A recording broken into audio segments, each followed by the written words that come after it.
உங்களுடைய போட்டியாளர் யார் தெரியுமா? உங்களுக்கு நீங்கள் தான் போட்டியாளர். நீங்கள் போட்டி போடுறது மற்றவங்க கூட இல்லை. உங்களுடைய போட்டி எதுன்னு தெரிஞ்சுக்கலாமா?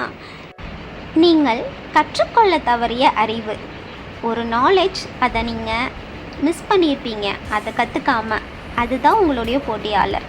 அடுத்ததாக, முன்னுரிமை அளிக்க உங்கள் விருப்பமின்மை.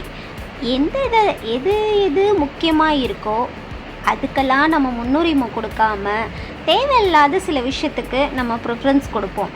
அது உங்கள் போட்டியாளர். அடுத்ததாக, உங்கள் ஒழுக்கமின்மை.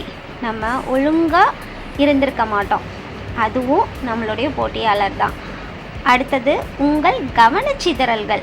நம்முடைய கவனம் கல்வியிலையோ இல்லை நம்மளுடைய நோக்கங்கள்லையோ இல்லாமல் டிவி, செல்ஃபோன் இந்த மாதிரி யூஸ் பண்ணி நம்ம கவனத்தை சிதறடிக்கிறதும் நம்ம போட்டியாளர் தான்.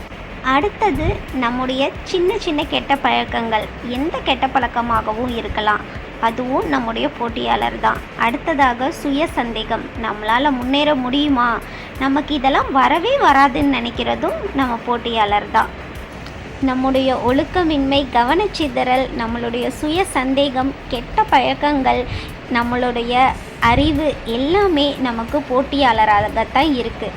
அதனால் மற்றவர்கள் தான் நம்ம போட்டியாளர்னு நினைக்கிறத விட்டுட்டு நமக்குள்ளே இருக்க இந்த விஷயத்தை பீட் பண்ணாலே போதும், நம்ம கண்டிப்பாக ஜெயிக்கலாம். உங்களுடைய எதிரிக்கு எதிராக போட்டியிடுறதை விட்டுட்டு உங்களை நீங்களே ஜெயிக்க பழகுங்க.